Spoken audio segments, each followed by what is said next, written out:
Hi friends, हमारे YouTube channel पे आपका स्वागत है। प्रीवियस जो वीडियो था उसमें हमने देखा था graphical representation of system of linear equation. तो ये जो एक्सरसाइज है ये वीडियो में हम वही देखने वाले हैं। और वो जो हमने रेशियोज देखा था, जो रेशियोज का कंपैरिजन है, उसमें हमने 3 रिमार्क्स करे थे। वो रिमार्क्स कौन से थे? If A1/A2 equal to B1/B2 equal to C1/C2, अगर ये इक्वेशन वो सेटिस्फाइज कर रहा है और ये कंडीशन अगर वो सेटिस्फाइज करता है तो वो जो लाइंस होती है वो क्या होते हैं, एक दूसरे को कोइंसिडेंट होते हैं। ठीक है। और if A1/A2 equal to B1/B2 and is not equal to C1/C2 then lines are parallel. और उसमें थर्ड हमने कंडीशन देखी थी, if A1/A2 is not equal to B1/B2 then lines are intersect each other. ये 3 कंडीशन हमने देखी थी। ये 3 कंडीशन और ग्राफिकल रिप्रेजेंटेशन का यूज हम ये वीडियो में करने वाले हैं। तो इसमें हमारा पहला एग्जांपल है, 10 स्टूडेंट ऑफ क्लास 10 टूक a part in a mathematics quiz. 10 student है क्लास 10 के, वो क्या कर रहा है, मैथ क्विज में पार्टिसिपेट कर रहा है। So if the number of girls is 4 more than the number of boys, जो बॉयज है वो क्या है, गर्ल्स से 4 से कम है। So then find the number of boys and girls who took a part in a quiz by graphically। तो इसका जो सॉल्यूशन है हमें ग्राफिकली रिप्रेजेंट करना है। तो इसमें सपोज कितने बच्चे हैं टोटल स्टैंडर्ड 10 के? 10 बच्चे हैं। ओके, सो लेट हम मान लेते हैं, let number of boys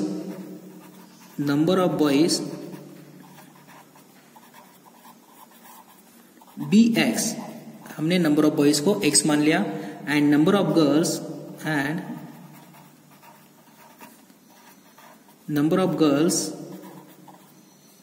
is y। Number of girls को हमने y मान लिया। सो अकॉर्डिंग टू कंडीशन वो जो क्लास 10 है उसमें कितने बच्चे हैं? 10 बच्चे हैं। 10 स्टूडेंट्स ना। सो 10 स्टूडेंट्स पार्टिसिपेट कर रहे हैं वो क्विज में। सो अगर दोनों मिला के 10 स्टूडेंट्स है तो x प्लस y मिला के क्या उतना हो जाएगा? 10 हो जाएगा। So according to condition x plus y equal to 10। So this is your equation number first. So this is your first condition. Now second condition क्या है? If the number of girl is 4 more than the number of boys. Number of girls क्या है? Boys से 4 से ज्यादा है। तो second condition क्या आ जाएगी? तो ये जो y है ये क्या है आपका? Number of girls. तो नंबर ऑफ गर्ल्स अगर ज्यादा है तो इसे हमें क्या लिखना है? बॉयज के फॉर्म में लिखना है। तो x प्लस 4 मीन्स ये बॉयज से ये क्या है, नंबर ऑफ गर्ल्स 4 से ज्यादा है। So y equal to x plus 4। So this is your equation number second. तो ये जो 2 इक्वेशन मिल गए हमें, ये 2 इक्वेशन का हमें क्या निकालना है? ग्राफ निकालना है। और वो जो ग्राफ है वो देखना है, वो ग्राफ से हमें क्या मिल जाएगा? इसका सॉल्यूशन मिल जाएगा। तो हम पहले क्या निकालेंगे? इसके कोऑर्डिनेट्स निकालते हैं। Okay, so let us. तो पहले हम इक्वेशन नंबर फर्स्ट के कोऑर्डिनेट्स बनाएंगे। Okay, so coordinates are coordinates of equation first. तो फर्स्ट इक्वेशन है आपका x plus y equal to 10। तो हमें पता है कि कोऑर्डिनेट्स कैसे निकालते हैं। पहले तो ये जो आपको इक्वेशन दिया है, पहला इक्वेशन, उसको क्या करते हैं? सिंगल वेरिएबल में कन्वर्ट करता है। तो हमने क्या किया, उसको x में ही रहने दिया। ये जो y है वो राइट साइड में लिया। सो 10 माइनस y। तो अभी हम ये इक्वेशन के कोऑर्डिनेट्स निकालेंगे। तो इसमें देखो y की वैल्यू हम क्या करते हैं? y की वैल्यू सपोज मैंने 4 पुट कर दी। ठीक है। So y equal to 4, then 10 minus 4 equal to 6। तो x की वैल्यू कितनी मिल जाएगी? 6। So 6 and 4 this is a first coordinate. Second coordinate हम करते हैं y इक्वल टू, सपोज मैंने 5 पुट कर दिया। ठीक है। 5 अगर पुट किया y इक्वल टू 5, तो 10 माइनस 5 x की वैल्यू कितनी मिल जाएगी? हमें 5 मिल जाएगी। सपोज x की वैल्यू अगर हमने 3 पुट की, ठीक है। सो x की वैल्यू अगर हमने सपोज 3 पुट की, नहीं तो y की वैल्यू अगर मैंने 7 पुट की, y की वैल्यू अगर 7 पुट की तो 10 माइनस 7 कितना हो जाएगा? x equal to 3। So this is coordinate. So 5 5 and 3 and 7 this is a coordinate of equation number first. तो वैसे ही हमें सेकंड इक्वेशन के कोऑर्डिनेट्स निकालने होंगे। तो सेकंड इक्वेशन क्या है आपका, y equal to x plus 4। So therefore coordinates of equation second is x, y and xy। तो ये इक्वेशन y में है तो हम x की वैल्यू रखेंगे। x की वैल्यू सपोज मैंने 3 रखा, ठीक है, तो y की वैल्यू कितनी मिल जाएगी, 3 + 4 = 7। सो दिस इज 3, 7। x की वैल्यू अगर मैंने सपोज 2 रखी, सो 2 + 4 = y = मुझे कितना मिल जाएगा, 6। सो 2 and 6, this is the coordinate of equation number second. आप 2 कोऑर्डिनेट भी बना सकते हो, 3 भी बना सकते हो, ठीक है। तो मैंने इसमें 3 बनाए, इसमें 2 कोऑर्डिनेट्स बनाए। अभी ये जो कोऑर्डिनेट्स है उसकी हेल्प से हमें क्या करना है, एक इसका ग्राफ ड्रॉ करना है। तो वो ग्राफ हम ड्रॉ करते हैं। देखो स्टूडेंट्स, तो वो जो ग्राफ है वो इस तरह हमारा आया। देखो वो जो ग्राफ है उसमें कौन से पॉइंट है, ये जो लाइन थी x + y = 10, तो ये लाइन्स के 3 पॉइंट है, 6, 4। तो ये जो 6, 4 पॉइंट है वो यहां से मैंने कनेक्ट किया, 6 x एक्सिस और ये जो 4 है वो एक्सिस पे। दूसरा कोऑर्डिनेट है इसका 5, 5। तो 5, 5 मीन्स ये 5 है आपका और ये है आपका 5, ये दूसरा कोऑर्डिनेट। और तीसरा कोऑर्डिनेट था ये इक्वेशन का 3, 7। तो 3 and 7 ये है आपका थर्ड कोऑर्डिनेट। तो ये लाइन के 3 कोऑर्डिनेट्स हमने बनाए थे। तो ये 3 कोऑर्डिनेट प्लॉट करने के बाद हमने क्या कर दी है, उसमें से एक लाइन पास कर दी, ठीक है। नाउ सेकंड इक्वेशन था हमारा y = x + 4। तो ये इक्वेशन में हमारा फर्स्ट कोऑर्डिनेट था ये 3, 7। तो इसमें 3 मीन्स x एक्सिस का 3 और y एक्सिस का 7। तो ये है आपका 3, 7। और दूसरा पॉइंट है आपका 2, 6। तो ये 2 और ये है y एक्सिस का 6। तो ये 2 पॉइंट को अगर मैंने कनेक्ट कर दिया तो ये बन जाएगी y = x + 4 इसकी लाइन।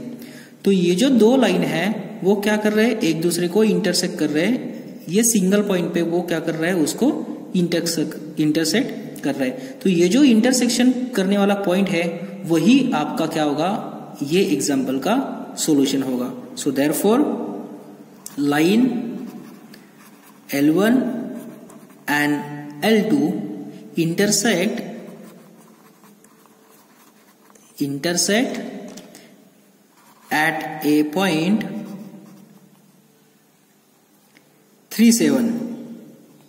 तो 3, 7 में अगर वो इंटरसेक्ट कर रहा है तो x की वैल्यू कितनी है फिर 3 और y की वैल्यू कितनी है 7। So that is x = 3 and y = 7।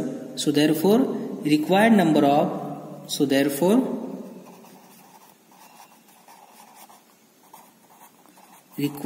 of boys is 3 and girls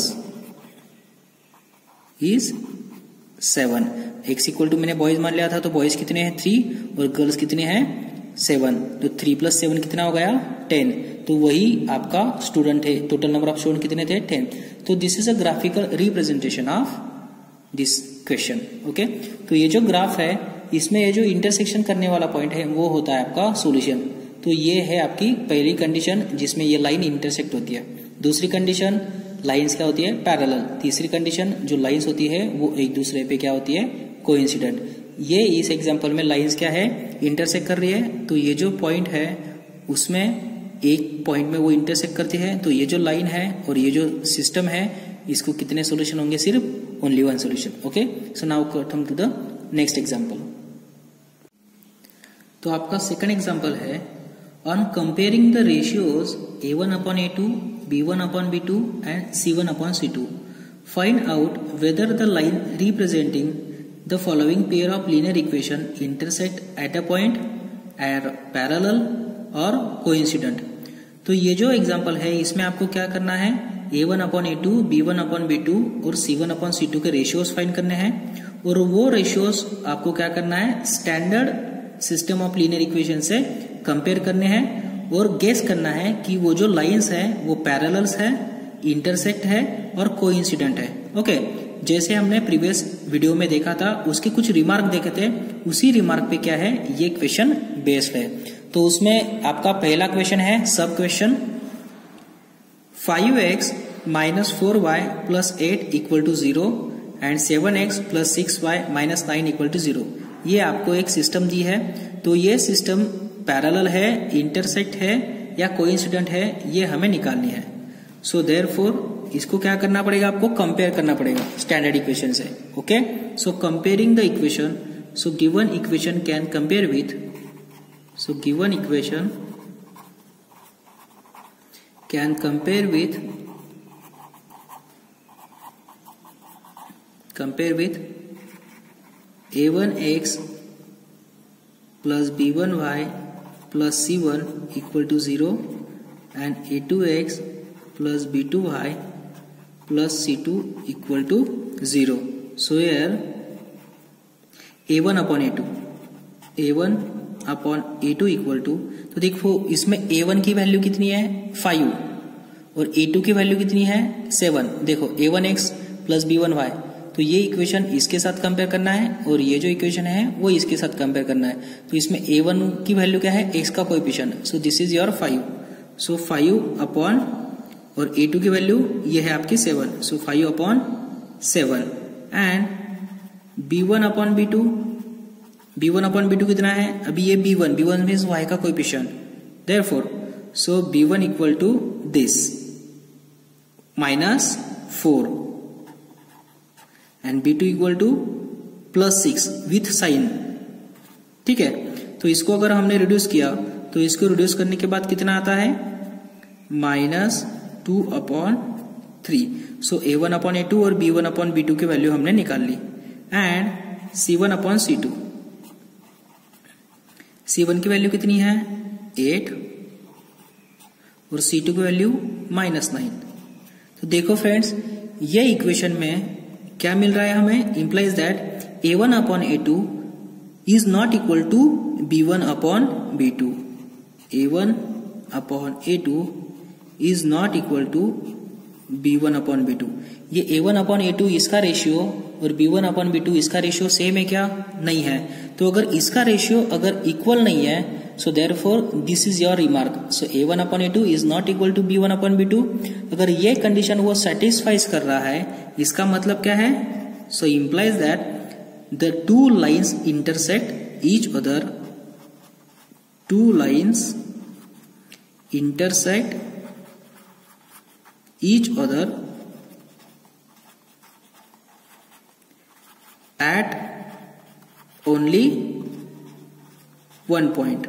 Okay, so therefore this is a example number first. इसमें ये एग्जाम्पल में हमें सिर्फ उसके रेशियोज कंपेयर करना है और गेस करना है। सो therefore the lines are intersecting lines. Okay, so now come to the example number second. तो देखो इसमें सेकंड एग्जाम्पल है 9x plus 3y plus 12 equal to 0 and 18x plus 6y plus 24 equal to 0. So here compare with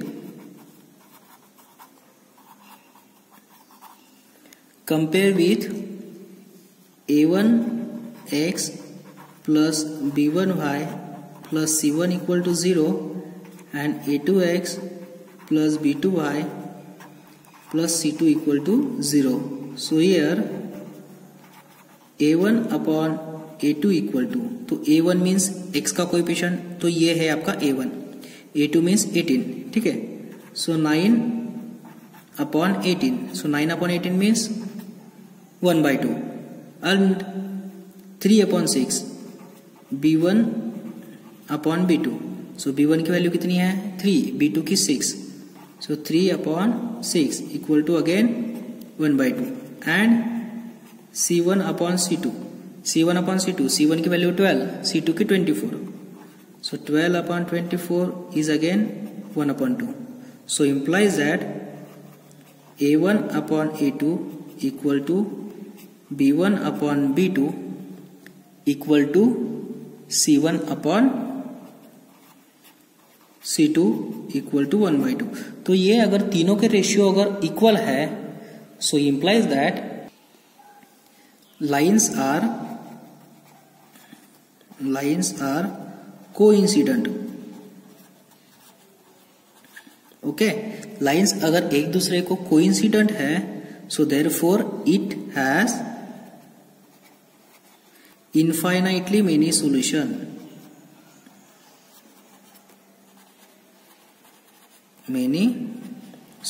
Okay, now come to the example number 3. तो third है example है हमारा 6x minus 3y plus 10 equal to 0, 2x minus y plus 9 equal to 0. So comparing with ये example से हमें इसको compare करना है, ठीक है। तो इसमें a1 की वैल्यू 6 है, a2 की कितनी है 2, so therefore a1 upon a2 equal to 6 upon 2 equal to 3 upon 1 means 3, and b1 upon b2 की वैल्यू कितनी है -3, ठीक है। b2 की वैल्यू y का कोएफिशिएंट 1 है, सो this is -1, so -3 upon 1 is 3, and again c1 upon c2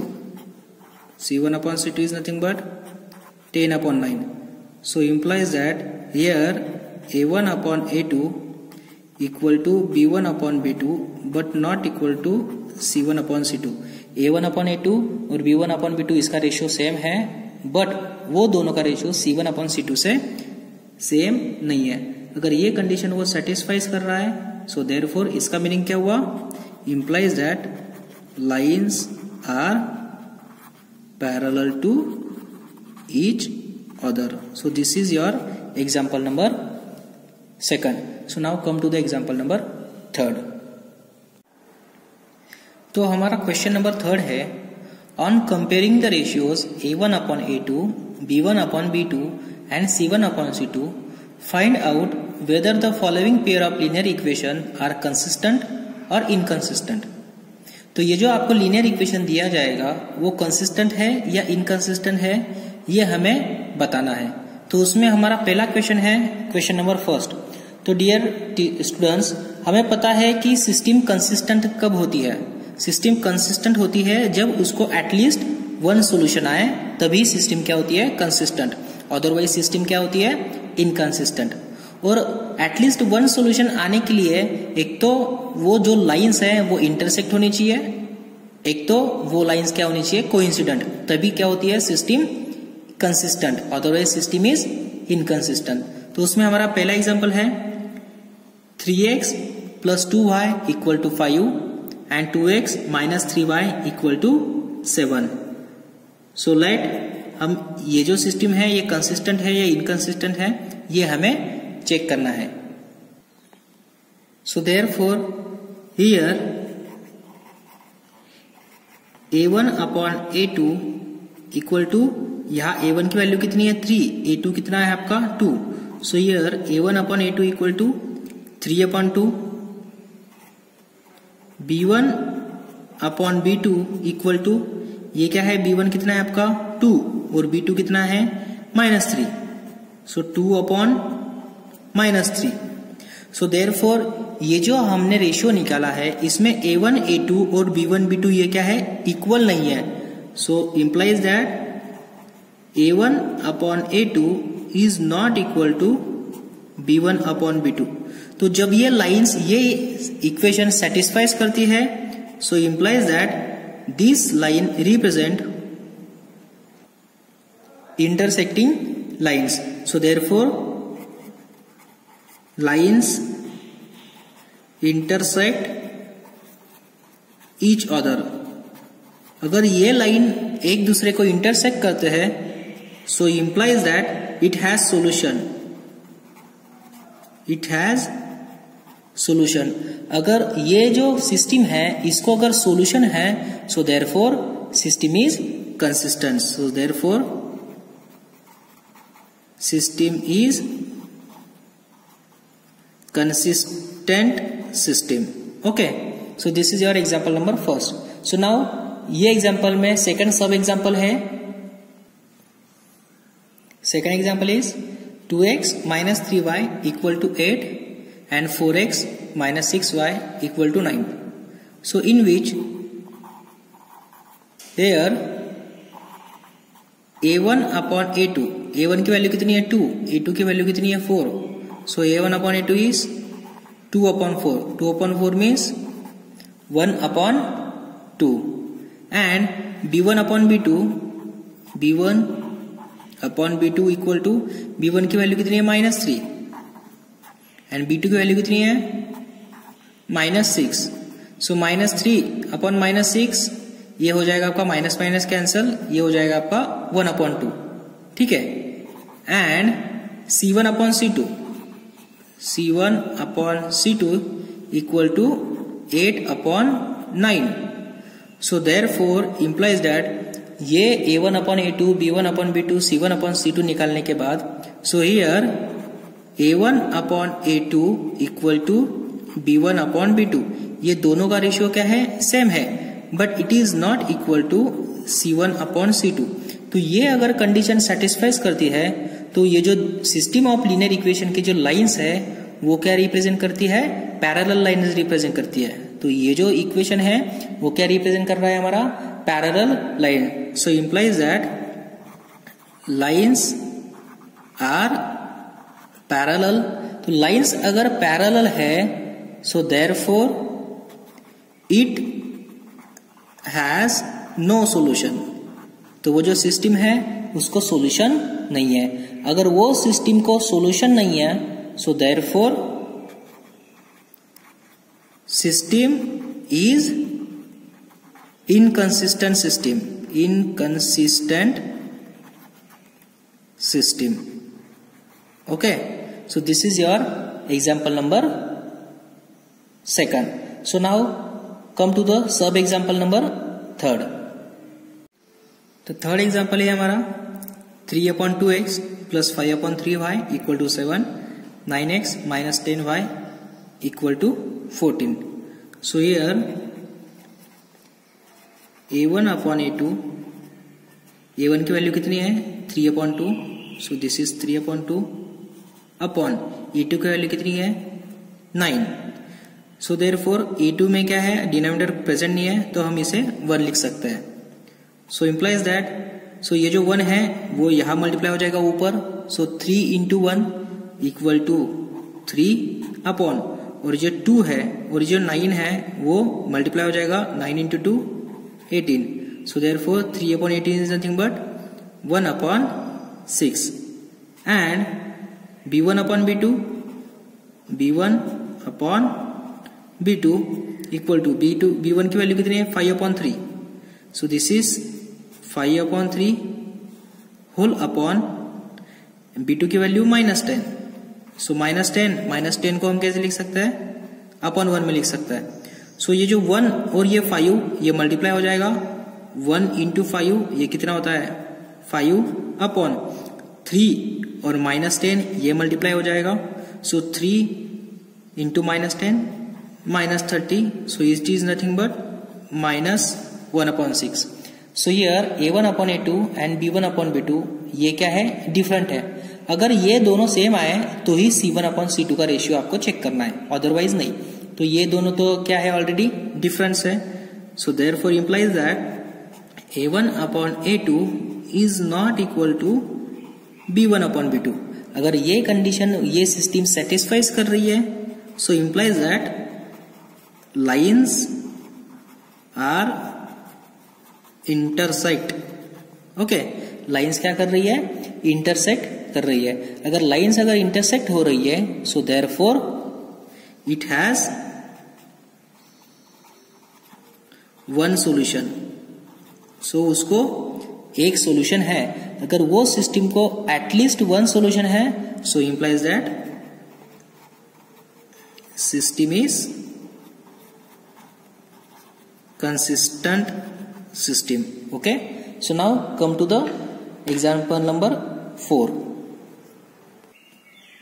So fourth example है 4/3x plus 2y equal to 8 and 2x plus 3y equal to 12. So therefore here a1 upon a2 equal to a1 की value 4/3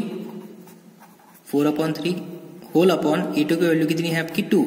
तो 2 में denominator नहीं है तो हमने उसको 1 लिखा. ठीक है, तो ये जो सबसे नीचे वाला डिनोमिनेटर सबसे ऊपर वाले न्यूमिनेटर को मल्टीप्लाई करता है। 1 इंटू 4 ये होगा आपका 4 और 3 इंटू 2 ये होगा आपका 6। So 4/6 is nothing but 2/3 and b1/b2 is equal to b1/b2। So b1/b2, b1 की वैल्यू 2 और b2 की 3। So this is 2/3। ये a1/a2 और b1/b2 क्या है, इक्वल है, तो हम क्या करेंगे c1/c2 फाइंड करेंगे। सो एंड c1/c2, c1 कितना है आपका 8 और c2 कितना है 12। सो 8/12 is nothing but 2/3। So implies that here a1/a2 equal to b1/b2 equal to c1/c2। a1/a2, b1/b2 and c1/c2 ये जो तीनों का रेशियो है वो क्या है, इक्वल है, दैट इज 2/3।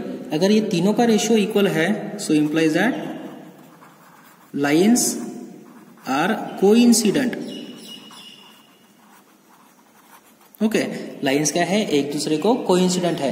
अगर लाइंस अगर एक दूसरे को कोइंसिडेंट हो रही है सो इसका मीनिंग क्या हुआ, implies that it has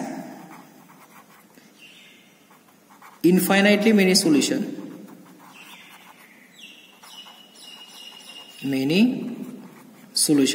अगर उसको infinitely many solution है so therefore system is consistent system। okay, so implies that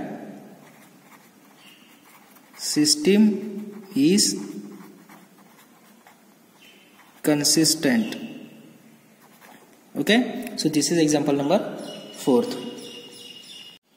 so our next example is half the perimeter of rectangular garden whose length is 4 meter more than its width। उसकी जो width है वो क्या है, length से 4 metre छोटी है। so is 36 metre. so find the dimension of garden। तो आपको क्या करना है, डायमेंशन ऑफ गार्डन फाइंड करना है। सो लेट हम मान लेते हैं, let the width of garden is x metre. The width of garden is x metre. हमने गार्डन की जो विड्थ है वो x मीटर क्यों मान ली है, ठीक है, क्योंकि ये जो विड्थ है वो क्या कर रही है, ये जो लेंथ है वो विड्थ पे डिपेंड है, क्योंकि जब तक हमें विड्थ पता नहीं चलती तब तक हमें लेंथ पता नहीं चलेगी। तो विड्थ ऑफ गार्डन हमने x मीटर मान लिया एंड लेंथ ऑफ गार्डन हमने y मीटर मान लिया। Okay, length of garden is y metre. So according to condition, हमारे पास जो कंडीशन है, half the perimeter of rectangular garden whose length is 4 meter than more the breadth so is 36 metre. तो उसका जो half perimeter है rectangular garden का वो कितना है आपका 36 मीटर है। Okay, so half perimeter means 1/2 perimeter equal to 36।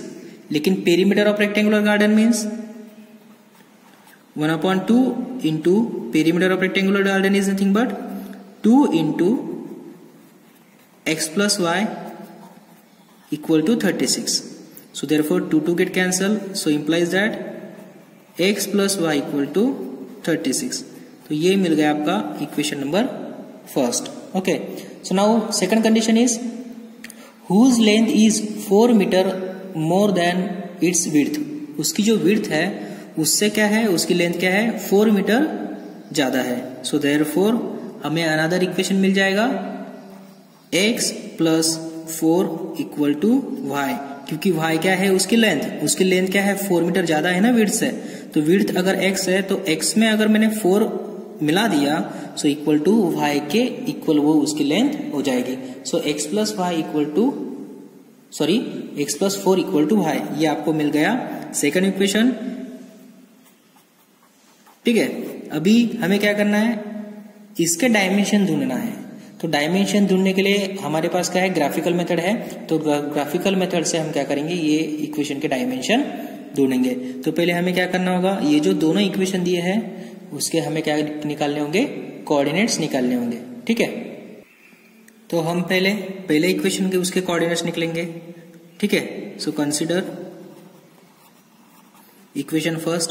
तो ये जो इक्वेशन है x plus y equal to 36, इसको हम पहले एक वेरिएबल में ट्रांसफर करेंगे। So x equal to 36 minus y, मैंने 36 माइनस वाई इसमें ट्रांसफर कर दिया। ठीक है, so therefore coordinates are x, y and xy। So x, y and xy, this is a coordinate. So therefore y की value अगर मैंने सपोज 16 रखी, y इक्वल टू 16, तो x की वैल्यू कितनी मिल जाएगी, 36 minus 16, x equal to 20। So this is our first coordinate. Second, y equal to अगर मैंने 20 रखा, ठीक है, so 36 minus 20, x equal to 16। So therefore 16 and 20, this is another coordinate. So therefore हमने जो पहला इक्वेशन दिया था उसके कोऑर्डिनेट हमने फाइंड कर लिए। तो अभी ये जो सेकंड इक्वेशन है उसके कोऑर्डिनेट फाइंड करना है। सो नाउ ये जो सेकंड इक्वेशन है इसको मैं सिंगल वेरिएबल में रिप्लेस करता हूं। ये जो 4 है वो राइट साइड में लेता हूं। Therefore x equal to y minus 4। So therefore coordinates are xy and xy। So therefore अभी देखो y की वैल्यू सपोज मैंने 4 पुट की, y equal to 4। So x equal to कितना मिल जाएगा, 4 minus 4, 0। So therefore 0 and 4, this is the first coordinate.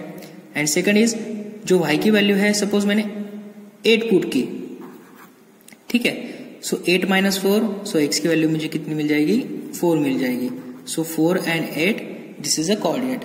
अभी ये जो इक्वेशन हमने निकाले थे उसके कोऑर्डिनेट्स हमें पता है, तो ये कोऑर्डिनेट की हेल्प से हम क्या करेंगे, अभी ग्राफ ड्रॉ करेंगे। और ये कोऑर्डिनेट का ग्राफ जिस पॉइंट पे इंटरसेक्ट करेगा वो पॉइंट क्या होगा, हमारा सॉल्यूशन।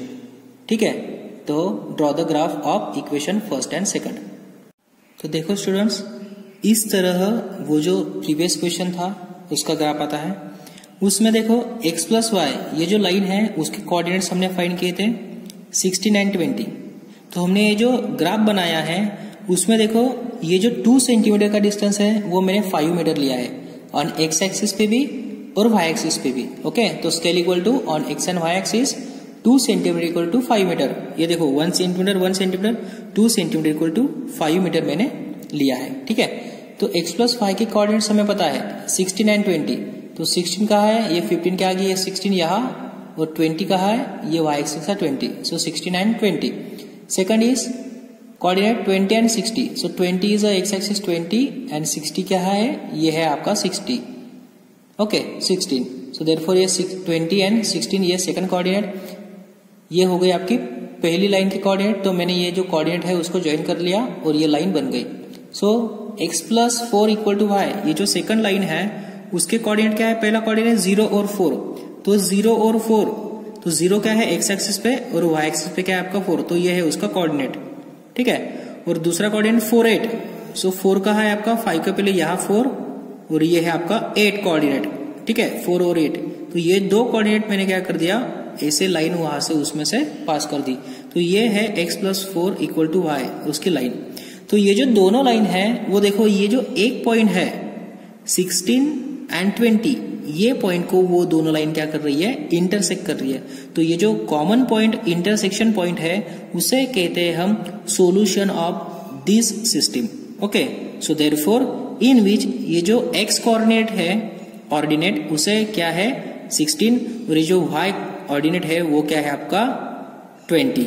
ठीक है, सो x कोऑर्डिनेट इज 16 और y coordinate 20। So therefore x equal to 16 and y equal to 20।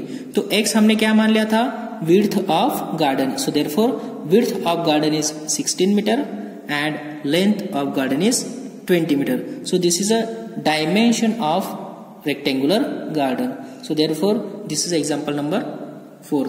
Okay, तो यहां देखो फ्रेंड्स, तो ये जो वीडियो है हम यही स्टॉप करते हैं। जो नेक्स्ट वीडियो हम अपने YouTube चैनल पे अपलोड करेंगे उसमें हम 3.2 के कुछ अलग एग्जाम्पल देखेंगे और बचे हुए एग्जाम्पल देखेंगे। Okay, thank you.